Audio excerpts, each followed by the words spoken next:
and welcome back to the Book and Life podcast. Today we're going to have a brand new book guest on. Whether they're an author, an editor, a producer, you'll never quite know, so you're in for one hell of a ride. But today I just have to do the adverts and then I'll get us straight into that most important conversation. And as we do every week, I'm going to read The Shadow, which is part of the Time Guardian series, and this is book 4 from Marianne Curley. The battle is over, the war is won. The prophecy complete, but life can't just pick up where it left off for Ethan, struggling to cope with tragic loss. At odds with friends in the guard, he finds himself adrift, jumping in shadows and sensing someone who can't possibly be there.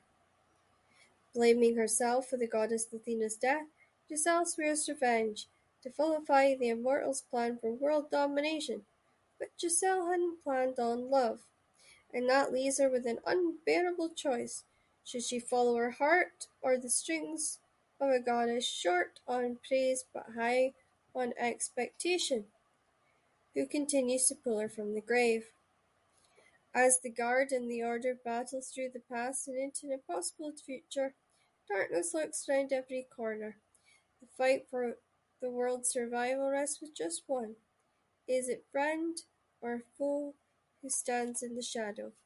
And just a reminder that The Price of Freedom by Rosemary Rowan, is being donated to the Ukraine refugee crisis. And here's the blurb for her book. It's one of her Roman British crime series, which was written under her maiden name.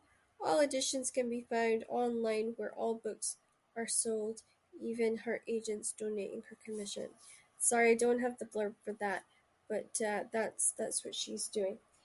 And now, without further ado, let's get you to the guests.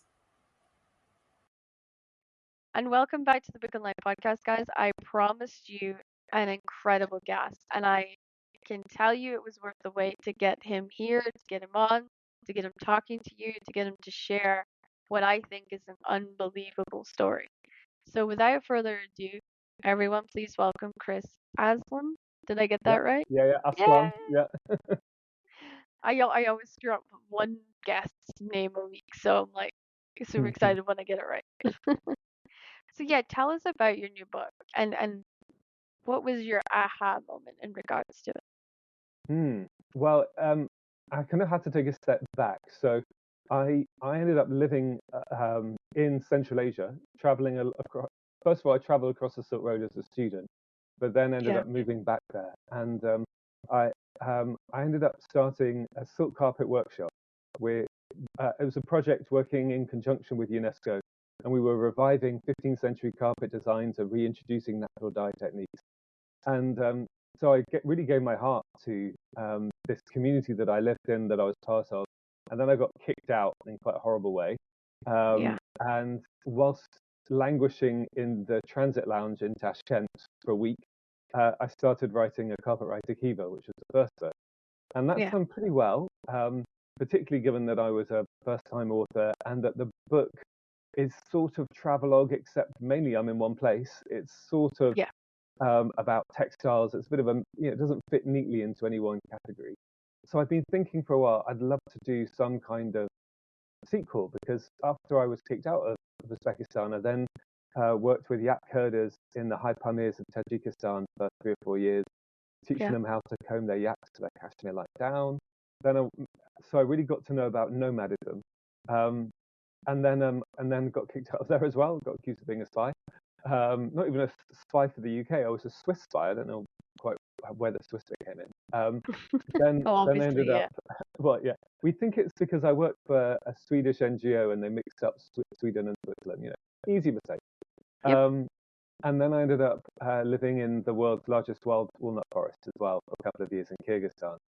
So I thought I'd really love to sort of tell the story of what I did next, if you like. And I began working on it, and it just wasn't working. So I said to my editor, look, I think I don't know, I don't think I know how to write anymore.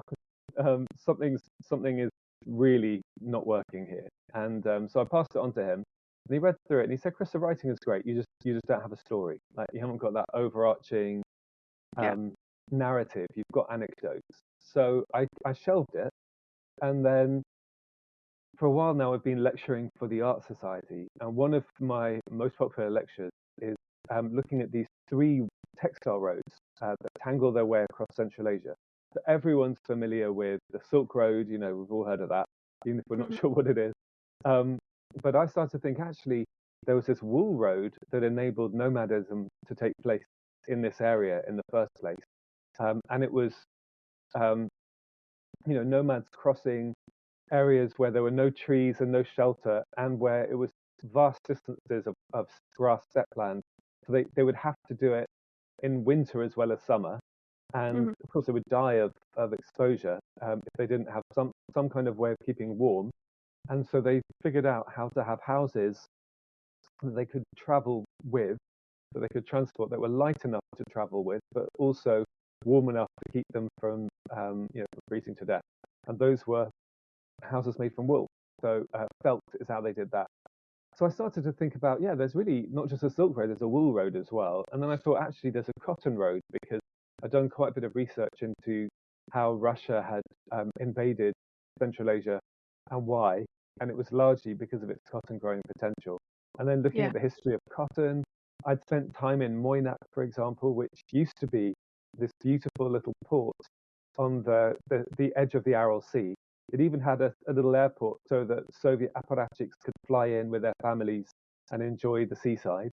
And now it's considered to be one of the worst places on the planet. So there's no Wow. sea anymore. The sea is completely evaporated. And all of the hundreds and thousands of tons of DDT and defoliants and pesticides that were sprayed on all these cotton crops. And by the way, cotton is 10 times thirstier than wheat. So it needs Yeah. 10 times more water. And they're growing it in this area that's largely desert. So all of the irrigation that was happening and being done quite badly meant that the two main rivers that fed into the Aral Sea weren't feeding into it anymore. So you then end up with what was the Aral Sea, it's about the size of Sri Lanka, is now the Aral Desert, and it's this chemical cocktail of DDT and defoliants and salt and dust, and it gets whipped up into the air. And people who live in Moynak, the few who still do, most people have moved because there's no work there anymore. Everyone used to work in the fisheries or the canning factories. Yeah. Now they're, I think, like 27 times more likely to get throat cancer there than elsewhere, and it's Yeah. considered to be a worse ecological disaster than Chernobyl, just to put things in Yeah. perspective. So I just thought, wow, I should I should write about these three roads, and then I'll just kind of weave in some of my own experiences as well. So that was how I came up with the concept of unraveling the Silk Road.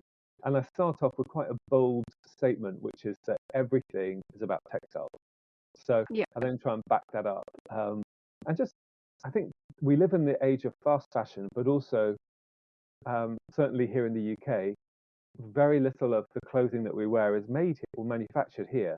It's all Yeah. done somewhere else. So we don't really see it. But actually, until the Industrial Revolution, which was started by textiles, um, until that time, the thing that we spent more time on than anything else as humans was textile production, clothing Yeah. ourselves. And we're the only mammal that doesn't either have fur or have brown fat that it can metabolize, like whales or whatever. Yeah. Yeah. Um, so we're kind of screwed. Like, we really need Yeah. to, unless we're living in the tropics, we need clothing. So I think it's quite a fascinating subject, but it's often also been somehow seen as, oh, that's just women's work, and therefore not Oh really yeah. Yeah. I've heard worthy of, that. Yeah. exactly. So then, and I think history now is beginning to re-examine the world. And so I really wanted to make sure that people would understand, if they read the book, that actually textiles have driven the whole of the topography, the politics, everything about Central Asia is really been influenced by these three things: silk, cotton, and wool. So yeah, I that's kind love of what the that. book's about. Because what people don't realize about Shetland for the longest time Hmm. is that now that the oil industry is going under and the fishing industry is evaporating, they're focusing on tourism and textiles. Yeah. And Shetland wool and Shetland knitters and Shetland sort of the whole situation with textiles in the island is being sort of pushed forward. And I was lucky enough, I grew up with a grandmother who was a professional knitter and was Mm. actually of the family of the Jameson wool factory. And there's kind of this legacy in Shetland where the wind is so bad. Like it cuts through some of the biggest snowsuits you'll ever find. And yet if you put on a Shetland jumper, just a Shetland woolly jumper, it can't cut through it. It Yeah. does not get through no matter what it tries. And I thought that was always fascinating to me to see how Shetland sheep, who are very suicidal sheep by the way, can produce this particular wool that not even this the Arctic winds, the really North Pole winds, Hmm. these frighteningly strong winds could get through this really sort of stubborn wool material. And I I really thank her for that because she taught me about creating threads from Shetland wool so that your blankets, if you're in the house, would be warmer and how you could do that and how making and knitting blankets for the house and tapestries for the house and that sort of things helped keep the warmth in at a time where in Shetland we didn't have the insulation, we didn't have the same protections that we do now. But it was fascinating for me to hear and grow up with that as her main push and her main focus. Mm. Yeah. Well, I mean, if we look at sheep are Yeah, fascinating in that the we know that all sheep, including Shetland sheep, there's about 260 varieties or breeds of sheep, and much yeah, more if that's you right. do Yeah, crossbreed. And they all have two common ancestors, and one of them we don't know, doesn't exist anymore, it's extinct. yep, And the other one is the Asiatic mouflon, which looks much more like a goat. It's got like massive horns, big yep, beard, but it's not fluffy. So wool is something that we have done to sheep. yep, And originally, we know from bone fragments, early humans they figured like, why have mutton when you can have lamb? So they only kept sheep for their meat, and they would kill most of their flocks when they were a year old, and then just keep a few for breeding. And then we start seeing that pattern shift when they realize that sheep have these side benefits. You know, they produce milk that you can use, dung, which is really important in places like Shetland where you don't have enough fuel from yep, wood and so on. And same for the nomadic steppe. Um, and I mean, not to boast or anything, but I do make a really good Thai curry on a yak dung stove. Um, yep, and so so then they started to realize, oh, some of the sheep have got slightly thicker fur than others. So of course they start breeding them and breeding them. And we don't know when the first sheep came along as opposed to proto sheep, things that we would recognize today as sheep. But we do know that at least 6,000 years ago there were woolly sheep because they found little idols in what's now Iran. mhm, And so, of course, now sheep, most sheep can't even molt. They have to be sheared. You know, we've done yeah, that to sheep, so we're in a real symbiosis with them now. Because if they were to try and make it alone, I mean, if humans get wiped out by whatever the next virus or something, then sheep are going to have a hard time because they've got no yeah, one to shear them. But it is a miraculous fiber. I mean, it can even generate heat when it gets really wet. So yeah, it if does. wool Yeah, is really wet, it makes heat. I don't understand the chemical process, but it does, and it's one of the most fire retardant fabrics there are. So now that's right. every single ship and plane and train, all of the carpeting in there will be wool because it just doesn't burn. And they're starting to use wool much more in army uniforms, Yep. firefighters, astronauts, all of that because it's just got all these miracle properties to it. So yeah. And I love that because when we looked at Shetland wool, one of the things that we wanted to do was try to thin it down even further so that you could have the ones that make the jumpers, but then you could also have like the version that would make the threads. So you Hmm. could then embroider, you could then expand upon what you could use it for Yeah. into other things. But what people don't realize is cutting Shetland wool is really hard. you have to have really seriously sharp scissors, like Yeah. fabric Yeah. cutting scissors. Yeah. And there's special machines that they have to use, and it goes through far more processes than normal wool does. Hmm. And it takes time. And one of the things that I know the Islanders will all be going, oh my God, she's finally promoting us. But one of the things that Shetland's fighting for is more funding to explore the textile opportunities that could come from Shetland wool, that could come from, they found a way to actually take fur from cow and make that into a type of wool and type of textile that's slightly different, but it works almost like a heated blanket. So Hmm. if you lie down on it, it absorbs the heat that you've given it, and and if you could get heating elements to work inside it, it would be probably the longest lasting and probably best lasting heated blanket you could ask for. So there's almost like a push now from Shetland to say, well, we've got these invented ideas, we just don't know how to take it to that next step. Hmm. And I'm just waiting for that next Shetland, and because we all have, there's so many inventors that's come from the islands, it's nuts. But I'm almost waiting for that next guy that kind of puts the final pieces together of the puzzle and goes, aha, I know how to do this. Hmm. Um, but not quite yet, and I do keep an eye on them, particularly to see what they're coming up with. And one of the things that they're trying to get done is an industry that they can make Shetland carpets, Okay. because again, with that wool being as tough as it is and as strong as it is, your Hmm. carpets would last even Yeah. longer.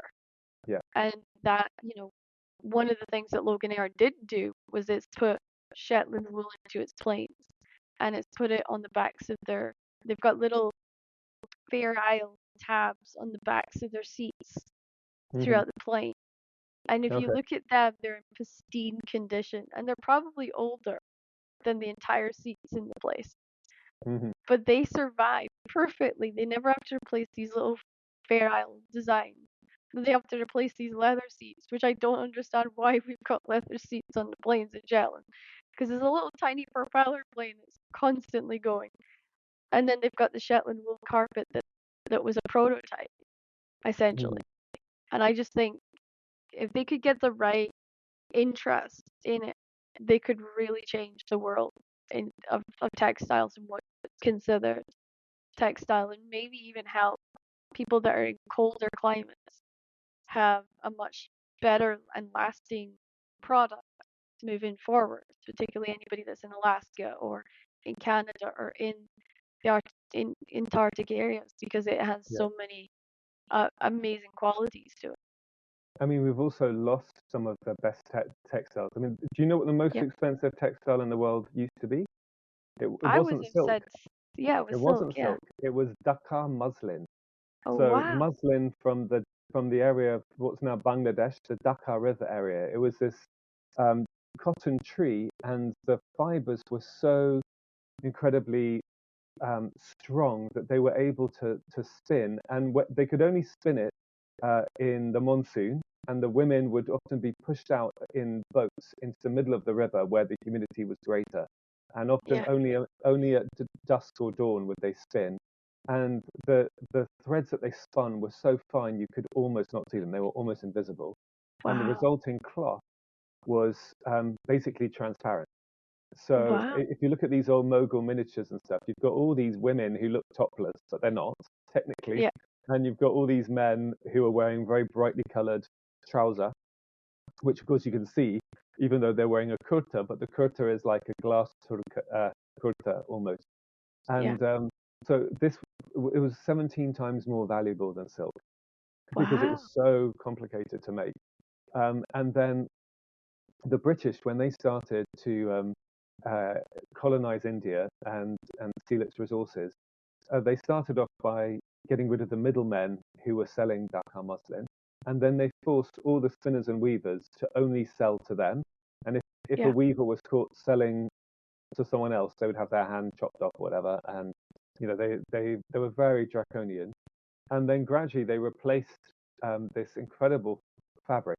And I mean, the Mughal Empire, you had princesses who were being told off by their fathers for only wearing 8 layers of this fabric because you could still see her boobs or whatever. Yep. Um, Yep. and um, and it was described as people wearing nothing but a lick of water or woven air. Had all these very poetic names. Yeah. But the British basically just replaced it with their own manufactured muslin, which was vastly inferior but much Hmm. cheaper. And then they started to plant American upland cotton in India, Yep. in the Indian subcontinent, and of course it cross-bred with all of the Dhaka muslin. So now it's extinct. It's We don't insane. have Yeah.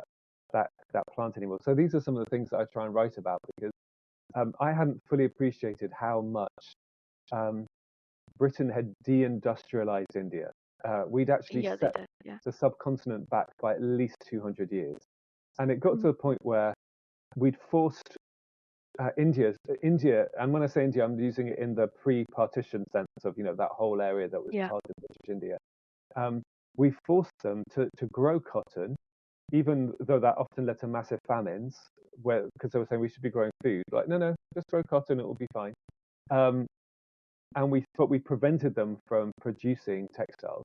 And Yeah. finally, you've got Gandhi, who is this dandy lawyer who loves wearing Western suits and so on.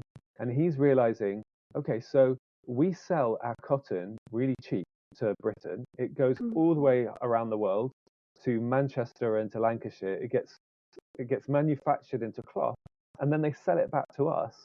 Like, why are we doing this?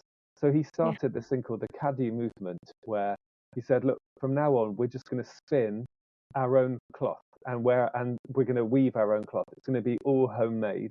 And they tried to find spinning wheels, and the only ones they could find were in museums. That's how thoroughly Britain Yeah. had destroyed the textile industry. So he then starts to only wear things that he's made, and they have these massive big bonfires of British suits and British clothing, and it's so effective and totally destroys Britain's manufacturing capabilities that that movement and the promise of fighting with the British in the Second World War are the two main things that lead to India's independence. So if you look at the flag of India today, right there in the center, it's got a cotton wheel because I cotton has love played that. such an Yeah. important role. So there's just a lot that people haven't realized, ways in which textiles have been part of their lives and history and so on. But I also know that, it's incredible because when I I found out the same as you when I did the whole sort of history at school and about how the cotton industry was, and then of course I went home and I said to my grandmother about it, and she goes, "Well, don't I have a story for you?" And she sort of kind of really drew me into the whole. This is how the island has survived for so hmm many years without outside influences, and yeah, it's fascinating to me that Britain's best kept secret is that tiny island to the north that they literally got as a wedding gift from the Norwegians. And the Norwegian royal family, I'm pretty sure, regrets it because they had no idea about oil fields or anything like that. yeah, And here's this little island that everybody forgets about, and it's still surviving and it's still creating this amazing world just yeah, within its borders, within that tiny little area. Um, but I think, to be honest, if when we're looking at the future of textiles, looking at the future of how we're going to push that forward, and how we're going to make things safer, and how we're going to make things last longer, and how we're going to combat a lot of these um, environmental things, textiles is mm. going to be a huge part in that. Well, you know that textiles are the second largest polluter in the world, Yeah. after the oil industry. Yep. So we're now getting whole valleys that are filling up with clothes that are made with synthetic fibers, so petrochemical clothes, and no one wants Yeah. them. Like, there's this myth that, oh, I'll just buy something, wear it for a few times, and then give it to charity. Um, I mean, there's just, because we live in the age of fast fashion, we're not appreciating actually No, we're not. all these clothes do cost something. If you look at how many liters of water it takes to produce just one pair of jeans, it's a phenomenal amount. Yeah. Um, and why are our clothes so cheap? Somebody's paying, just not us. And you look at the Yeah. conditions in places like China now, and especially where slaves are being used, Uyghur slavery.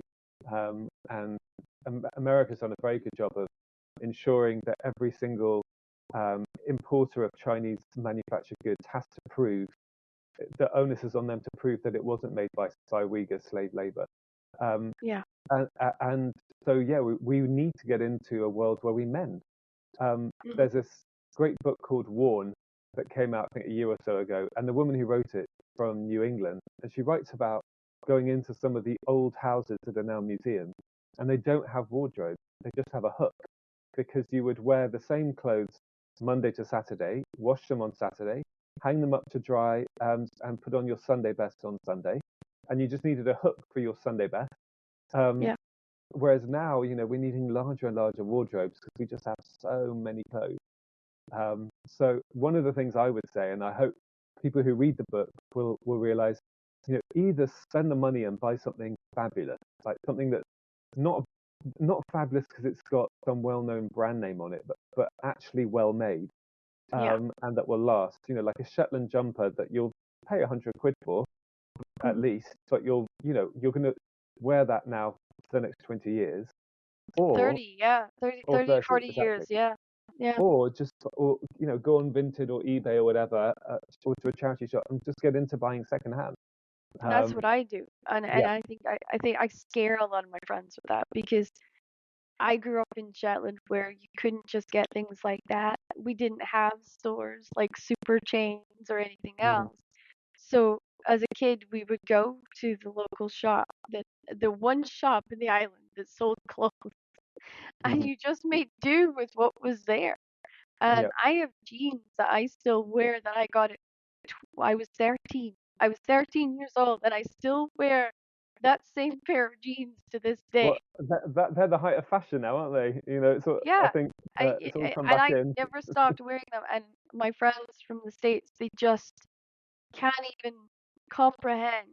Like, I do have a large pile of clothes, but I circulate them so that Mm, I can constantly be reusing things. I only ever give it up when it gets to that point where I can't fix it or mhm, it is far too small for me because it's shrunk too much in the tumble dryer or the washing has finally killed it. And then I will replace it with something. But that's what that pile is so that I can go for years without having to buy anything new and I can work through it. Like I've got a Shetland Christmas dress that I think I've worn for years now and it looks brand new. Still to this day, it's been washed mhm, maybe several hundred times and it still looks brand new and it is the best dress ever because it certainly keeps out the cold. And I love that dress for the rest of the time because I knew who made it, I knew where it came from, I knew the sheeps that I essentially gave me it, and it just meant so much more. And I think I'm hoping that like people my age, I'm 34, but I'm seeing there is people starting to get into that train of thought, particularly in my generation, and are trying to implant that in kids that are following us. That this is the way forward, that this is maybe mhm, the best way of helping the environment if they're serious about helping the environment. But I think we're still going to be in an age of social media and all that, which plays a huge part in our lives and does challenge the things that we want, the things that we see all the time, and the attitudes of different countries and different cultures compared to our own. yeah. Yeah. Well, good for you for recycling and mending. That's what we need to be doing more of. Yeah, Um, and I make a lot of my own quilts just oh, for the lovely. sake of knowing that I spent the time. Like, and I give quilts I make to other people so that they have something that's treasured, that's something that somebody's made for them, that it Yeah. has value to them. And I think that's another attitude we need to kind of get into is appreciating that even though we might not know the person that's made our clothes, but somebody sat there and has made it. Somebody has Mhm, sat there and sweated and probably cried and stuck their finger or run over their finger with the sewing machine or whatever it is and has put that effort in to give us the stuff that keeps us warm or that keeps us cool in the summer. And that's important. yeah. I think the So, other thing that I was hoping to achieve with the book was yeah, also to get across that textiles can be an adventure. So Yeah, for they can. me, working with yak herders, um, I had so I, I've had a gun pointed at me whilst naked. I've been stung by a scorpion on the heart 3 times. I've been dodging bullets in Afghanistan. I've been in a I've held a snow leopard in my arms. All these sorts of things that I wouldn't have experienced if I hadn't been living in Central Asia, and if I Yeah, hadn't been doing the sort of things that I was doing with of textiles. course. So Yeah. definitely want to get away from the idea that textiles have to be all kind of twee and cozy, because Mhm. it can be that, but it can be Yeah. lots of other things as well. Anyway, And it is more than just a woman thing. Like I feel like that needs to be out there. This world is, we're all about equality and we're all pushing for equality. But part of that equality and part of understanding that equality is realizing that we shouldn't be making stereotypes about what jobs both men and women can do.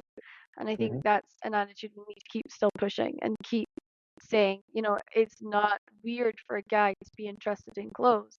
It doesn't necessarily make him gay because he's interested in textiles or he's interested in finding out how the clothes he loves was made. That's not a weird thing. That's something that's part of human nature.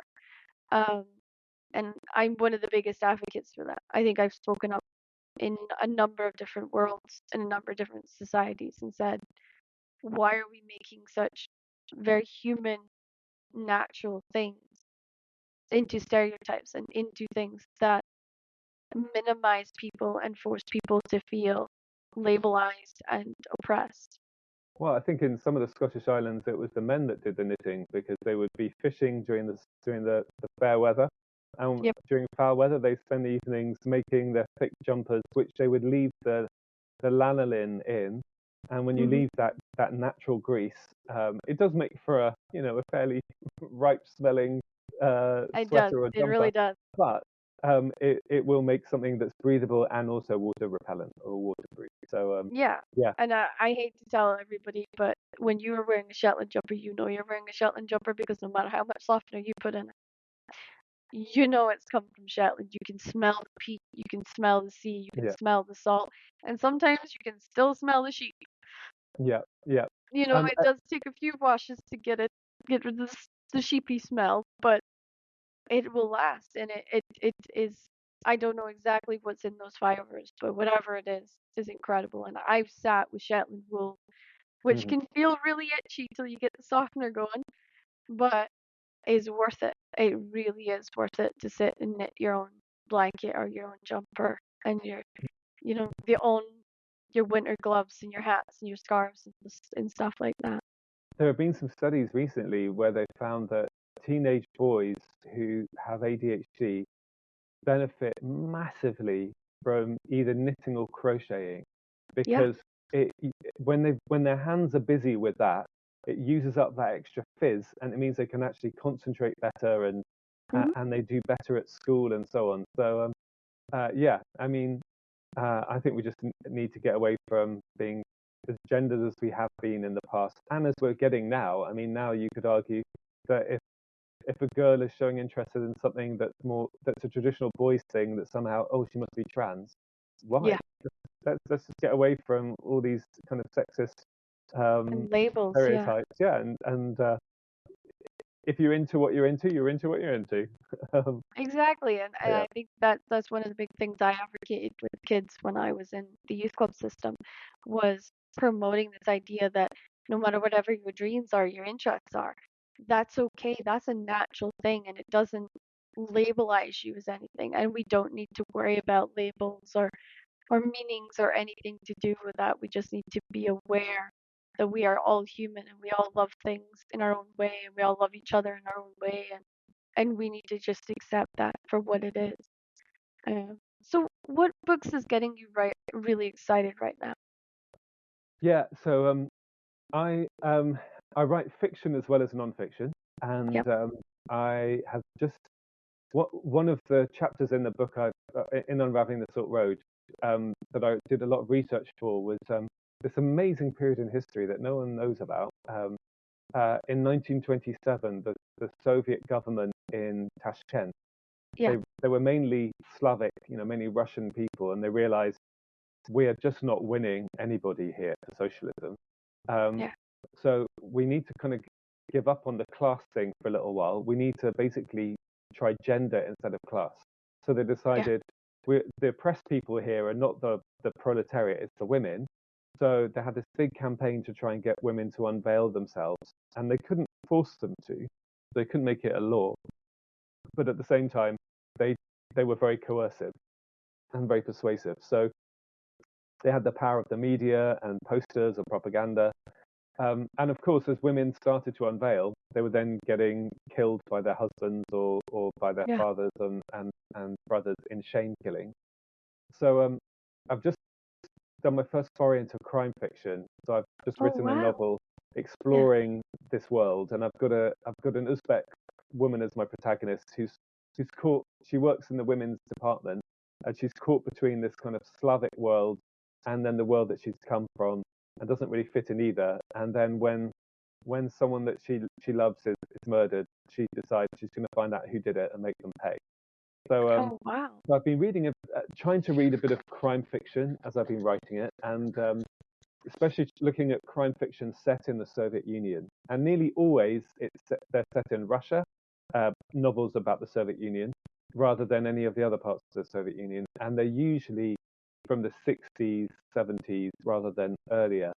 Hmm. So I've not found much, but I've really enjoyed Owen Matthews, who's written a trilogy Yeah. of sort of spy thrillers that are really some of the better ones, I think, to come out recently. And he's got a Russian background as well, so I think that helps. It Yeah. feels like he's done his research, because I've also read one or two where I just, oh my gosh, this is just rubbish. Not just Oh, in terms of there is writing, but several of those. Yeah. yeah, when they haven't quite got it. But I am I was just in Central Asia because I take tours there, and so I thought I'll give myself permission to read something that's nothing to do with research for the series I'm working on right now. Hmm. So I ended up reading Demon Copperhead All by right. Barbara Kingsolver, and absolutely loved it. So I don't know how much. I don't know if you're familiar with the story or how it came about, but I've heard uh, snippets about it. Just haven't had a real sort of chance to dig into it and to kind of understand it, I would suppose. Yeah. okay. Well, she's from West Virginia, Hmm. and that's the area that it's the butt of everyone's jokes about white trash and hillbillies and rednecks and so Yep. on. And she'd been wanting to write a story set there that dealt with the opioid crisis, with Oxy and the Sackler um, clan and all the evil things that they had done with promoting uh, drugs basically and making them Yeah. legal. So she was trying to figure out what was going to be her in. So she knew what the theme was going to be, and then she was in England visiting not Charles Dickens, Charles Dickens's house, and suddenly it came to her. She thought, yes, it's got to be David Copperfield. So she takes the narrative beats, if you like, Yeah. of David Copperfield, and transplants it all. So it's still very much its own story. It's not, but it's its own story, but it's also paying homage. So David Copperfield becomes Demon Copperhead, and Uriah Heep, who's one of the characters in the original Dickens, becomes U-Haul Yeah. Pile. And so there are nods. The names aren't the same, and nor should they be, of the characters, and the characters aren't the same either. But Hmm. what I really loved about it is I thought she captured the voice of a horny teenager really, really well. Yeah. And I think it really opened my eyes to the opioid crisis. Now I'm doing a lot more reading up on it because I just felt quite ignorant about it. I did know roughly about it, but I'm learning more just how Yeah. devastating it was. But what I really like about the book, um, other than the fact it's a very immersive read, is that kind of Dickensian world of orphans being exploited, we like to think of as being historical, as in not happening now, but it Hmm. is happening, and it's not just happening in developing countries, it's happening in places like the States. And It she is, writes, yeah. yeah, and she writes with a real kind of fury about this whole idea that many people have of, oh, the poor are just poor because, they're lazy. And she's Hmm. trying to get across, no, there are whole systemic reasons why the poor will remain poor. So, and I think in this age of looking at who are the people that have been forgotten about that are now being brought into the center. I suppose we would call this diversity and inclusion. I think Hmm. it's been really good for her to write a book about the white working class and to try and Yeah. put class back on the agenda in the States where race has tended to dominate. And again, I think in America, race and class are very much intertwined in a way that they're not in the same way in the UK. But I love the fact that she's really writing with fury about if you are working class, in this case, white working class, it's pretty hard not to say working class.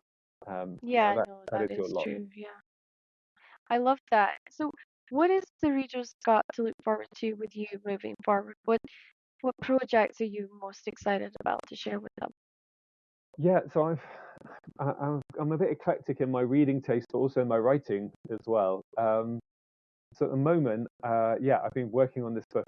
The working title at the moment is "The Unveiled Assault," and Okay, cool. so that's this story of this kind of murder mystery, and I'd like to do a sequel to it as well. I've kind of got 3 books in mind. Um, I've also done something that's Christmas related. It's called Frankincense, and I Oh, really wow. wanted to explore some of an imagined backstory of um, someone who was part of the Magi party that made their way westwards to Bethlehem. Um, and but also I thought, I mean, you've got to have something new because it's a well-worn story. I think everybody Hmm. knows roughly.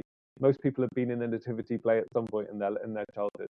Um, so it's a story of a grandfather who tells his grandson, you've got to come with me on a journey. And the grandson's a kind of little pampered fat boy who has no intention of the hardships of travel. And he says, "Why do I need to go?" And the grandfather says, "Well, I'll tell you as we go." So it's 2 narratives, Oh, I love that. Yeah. um, and I really enjoyed writing that. So I'm hoping that will come out at some point in the next year or so. But that'd be cool I fun. will look out for that. We'll have to have you back to talk about that because I think that story is so unique compared to what else we're seeing out there right now. And I think it's a good one for reminding us all that we're slightly different in our Hmm. own sort of generations. And it's more like a generational story too. And I think that will really resound with a lot of readers right now. Great, thank you. No problem. Well, you survived the Book and Life podcast. Told you it would be really quick and painless and easy. Guys, you're going to want to come back next week as we've got another amazing bestseller who's coming on to have a chit chat with us. But for now, please everyone be safe and we will see you all again on Monday.